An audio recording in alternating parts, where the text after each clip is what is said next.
so yun mga kababayan, mga kabarangay. Magandang umaga po, magandang buhay, magandang araw sa atin lahat, mga kababayan, mga kabarangay.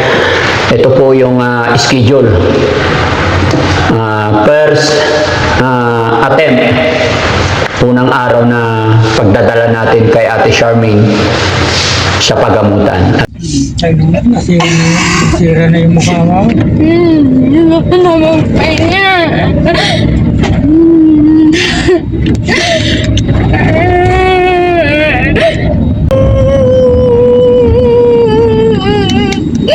Nolong bumigit! Ayan!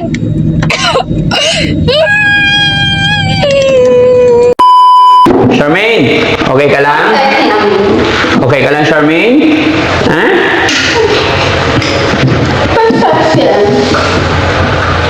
Charmaine, okay ka lang? Alis tayo. Ha? Magpipray ka, ha? Para gumaling ka na. Para makasama mo na yung mga anak mo, no? Para maalagaan mo yung mga anak mo, no? Ha? Okay, so yun mga kababayan, mga kabarangay. Magandang umaga po, magandang buhay, magandang araw sa atin lahat, mga kababayan, mga kabarangay. Ito po yung schedule. First attempt, unang araw na pagdadala natin kay Ate Charmaine sa pagamutan. At thanks to God kasi andito rin ang kanyang tatay na talagang nagpupursige. Siya yung masigasig na nakipag-usap, humingi ng tulong sa Team Daddy Frankie. Yun lang naman po ang adhikain or advocacy ng Team Daddy Frankie, mga kababayan. Yung mga kagaya nila tatay, may pamilya na ganyan sitwasyon, tapos hindi nila kayang dalhin, wala silang sapat na kakayahan. At syempre, minsan sad to say yung kulang sa kaalaman, hindi nila alam yung mga pupunta-puntahan nila. Kaya andito tayo, nagagabay sa kanila. No? Kaya tay, ready ka na po? Kumusta naman ang tulog nyo dito? Okay naman po. Nakatulog. Kumain na po kayo? Kanina umaga ha.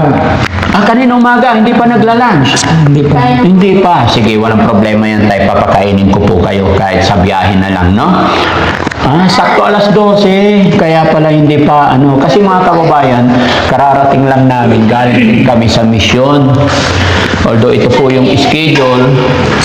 Ito po yung schedule ni Ate Charmaine. Kaya nandito si tatay. Actually, pang ilang araw ni tatay dito na binabantayan niya rin yung anak niya. Tay, ipag-pray natin na sana maging okay yung pagpapagamot natin kay Ate Charmaine. Kagabi ko pa pinipray. Kagabi nagpe-pray ka. Salamat sa Panginoon, no? Nakakaawa mga kababayan kasi sa edad ni tatay na ganito, talagang mula noon daw hanggang ngayon sobrang hirap ng kayong pinagdadaanan sa hirap ng buhay. Tapos dumagdag pa itong nangyari sa kanyang anak na si Charmaine. Gaano nga ba kahirap yung ganun? Pero kahit hindi magsalita si tatay, mga kababayan, nakita natin sa kanyang itsura, medyo okay ngayon. Salamat po ako sa mga taong nag-sponsor kay tatay na pampagupit niya. Yung mga nagbigay ng tulong pinansyal sa kanyang apo na anak ni Charmaine at para din kay tatay. Salamat po sa inyong lahat. Muli po mga kababayan, ako'y kumakatok po sa inyong lahat na sana tulungan natin si tatay at si Charmaine. Ipag-pray natin sila na malagpasan nila ang pagsubok na to. Ipag-pray natin na sana maipanalo ni tatay at ni Charmaine ang kanilang pagsubok na dinadaanan. Mga kababayan, samahan niyo po kami at dadalhin natin sila ngayon. Tutungo po tayo ng Maynila para maipagamot na po. So guys, okay na kayo? Ready na? Yes. Tanungin niyo si Yaya kung may pagkain na. Pakainin muna si tatay. No? Kasi hindi na tayo makakahinto. Di ba? Si tatay na lang. Kuha ka pagkain muna. No? Pakain Kainin muna si tatay, mga kababayan. No? Charmaine, halika. Dito ka, upo ka. Di ka, upo ka dito. Upo tayo. Na? Upo ka dito, kay kakain kayo ni tatay. Sit down. Oh, sit down, dali. Very good. Yun. Usapin mo lang siya, tay.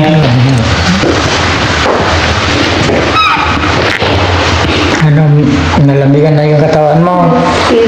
Katatapos lang niyang maligo. Naligo ka na. Yun ang kagandahan dito, mga kababayan, kasi napapaliguan natin araw-araw. Oo. Pero pag si tatay lang, naku po, 6 na buwan, isang beses maligo. No? Napilitan pa po. Sa pilitan pa yon. Hirap pa kami sa kanya eh. May tagahawak. Pero ngayon, tay, nakikita mo naman kung paano siya paliguan, siya mag-isang maligo. Di ba? Bakit ganon? Natutuwa nga po ako dahil yung nakikita ko sa kanya ngayon, okay na po eh. Wala pang iniinom na gamot yan, tay. Kumbaga, ang ginagawa pa lang namin sa kanya is tamang pagkain, tamang pakikipag-usap, tamang treatment ng pag-aalaga. No? Much more, kung napainom na siya ng gamot at na i-bless siya ni God, na gagaling na talaga. No? Sana madadali na ang paggaling niya.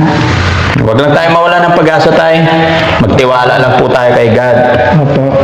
Gaya ng aking sinabi, tay, pagkatatandaan mo to, basta lagi kang nandyan, wag kang magbabago. No? Ay, hindi ho. Opo.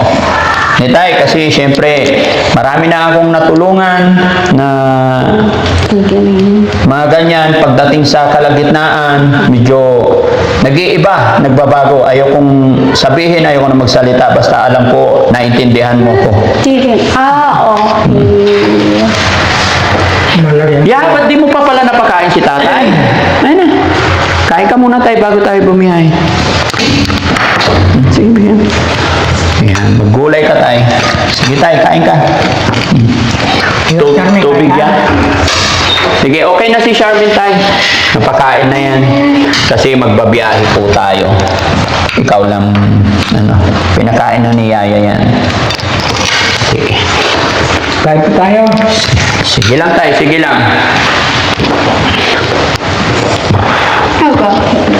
Tanggap ka na niya. Ano? Charmaine, di sabi ni tatay, madaling araw kumakanta ka eh. Kantahan mo nga kami. Oo. Anong kinakanta niya, tay? Hindi ko naman matandaan. Ang dami. Ay, ang dami. Kahit isa lang. Charmaine, anong kanta alam mo? Ha? Ate Charmaine. Ang galing mo kumanta doon sa bahay. Ang gabi pa lang, kumakanta ka na.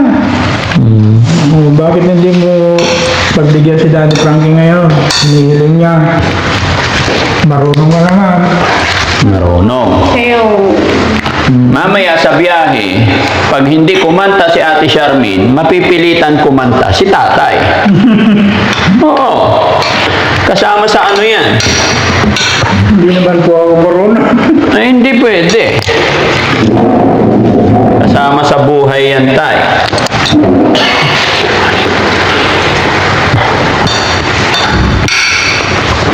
Charmaine, apir mo na. Apir. Charmaine. Ha? Yan ang bawat nare-rescue natin, may kanya-kanyang malnourism sila. Pero pag nagamot na yan, mawawala unti-unti yung malnourism na yan.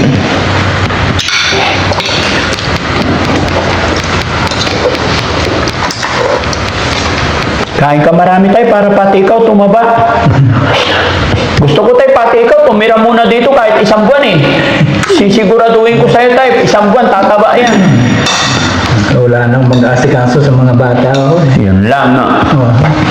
Pinapatay na kita. Yung bunso ko naman, hindi naman maasahan yun. Bakit?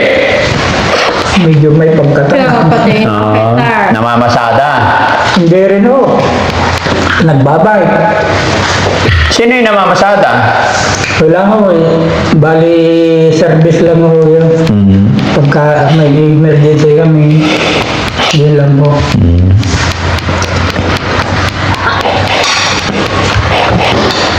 Sige. Sakto-sakto yan. Pagdating natin doon, may awa ang Diyos para ma-admit na siya. Ano na ako? Charmaine, picture tayo. Halika. Picture tayo. Ha?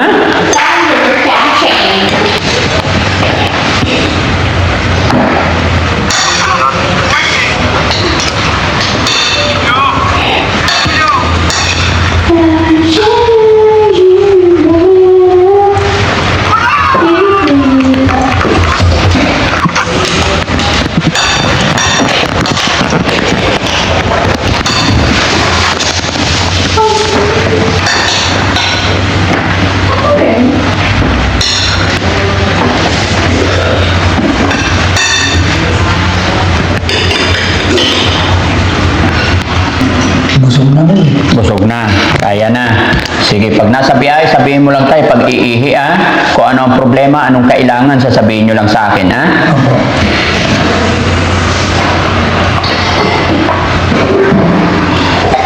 Tapos, anong gagamitin natin? Van? Tabi sila ni tatay doon, ha? Malikot ito eh. Be careful, ha? Yes, po. Be careful tayo. Tay, pag nasa biyahe, kailangan magkatabi kayo. Lagi mong binabantayan kasi kita nyo naman, tumatakbo bigla, no? Di bali, okay. Diyan naman ako. Tara! So yun, mga kababayan, mga kabarangay, samahan nyo po kami hanggang sa dulo ng bidyong ito. Tara! Sakay na tayo, ha? Sakay na kami. Buksan mo ang pintuan. Yun, very good. Halika na, tay. Ay, ikaw magbukas, tay. Hoy, lumasan ka? Dito tayo. Sasakay tayo, sasakay. Tapos wala na mauli tayo. Sasakay tayo. Doon siya sa dulo. Dulo po. Meron ako upuan dito. Tay, pag si Charmaine nararamdaman nyo pong iihi siya or dudumi, meron po tayong arenola dyan, ha? Sabihan nyo lang po kami para matulungan po namin kayo. Ano po?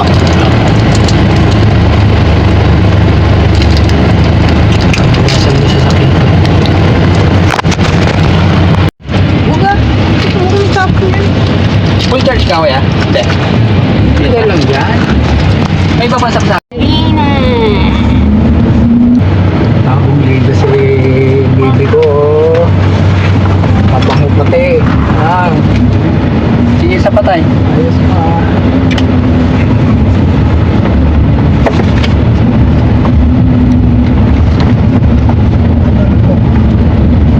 Para pag gumaling ka na, makasikaso mo na yung mga anak mo. Kawawa sila. Hinahanap ka na rin.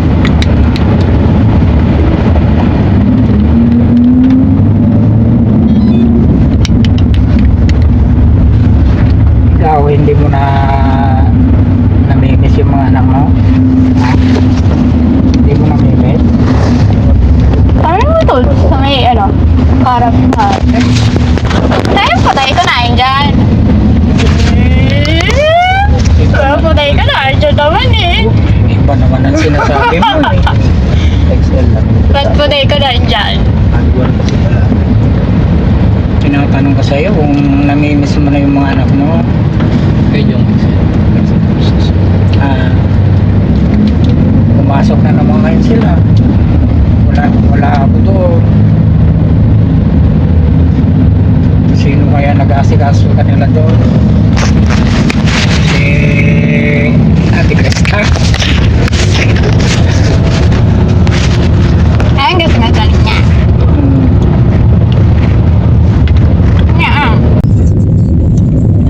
Bakit ka kaya?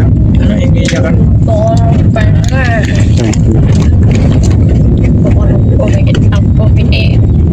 Ha?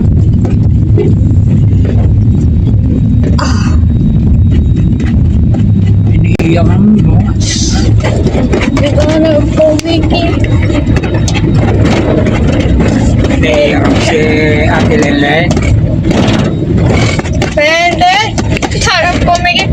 pumikit. Tapos ka lang maligo, tapos ko. Wendell! Gusto ka lang pumikit ng pumikit. Tapos ka lang maligo. Tama na. Tapos ka lang maligo. Oo nga. Pero maganda nga yun sa katawan. Wendell! Gusto ka lang magpahinga. Katatapos ko lang maligo. Hmm.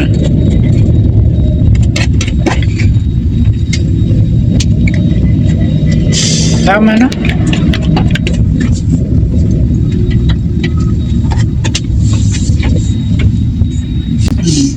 Nasira na yung mukha mo. Gusto na magpahinga.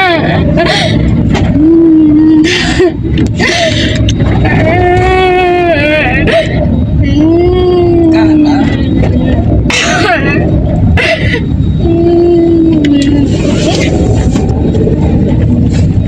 Dahil naman talaga yan eh, kahit sa sasakyan.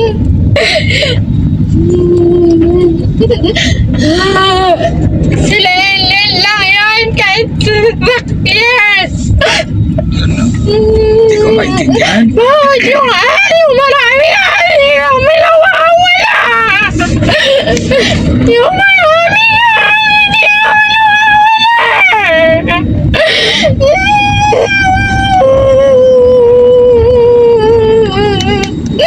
Nanong bumigit! Ayan! Kaya mo sabihin natin kay Ate Ellen, pasya lang ka. Para makita na. Tama na. Sila Ellen lang yan, pero ang sarap-sarap! Sila Ellen lang yan, ang sarap-sarap! Hindi naman pagkain si Ellen. Ate yun, ate.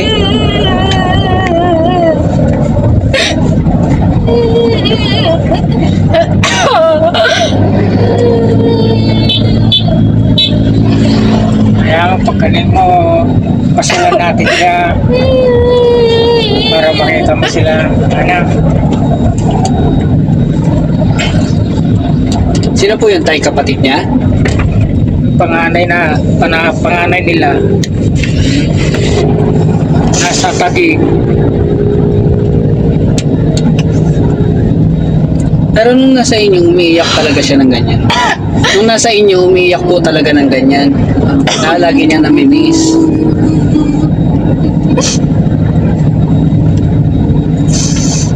Mas matindi pa nga yan minsan kasi una kumakanta yan. Pag madaling araw, mga alas 12, umpisa na yan, alauna, hanggang umaga na yan, hindi na natutulog. Pagkatapos ng kanta niya, umiiyak. Kung ano-ano sinasabi, minsan parang nagagalit, wala namang kausap. Kinakausap ko, ayaw. Ayaw naman ako kausap.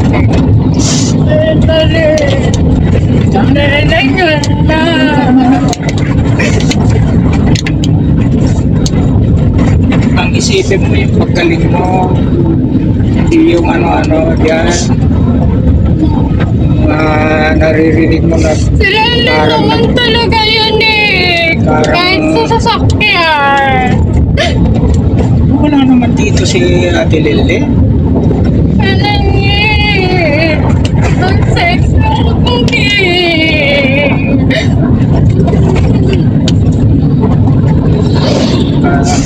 Ako Diyos, hindi naman aalis. Gusto mo punta natin na para makita mo siya.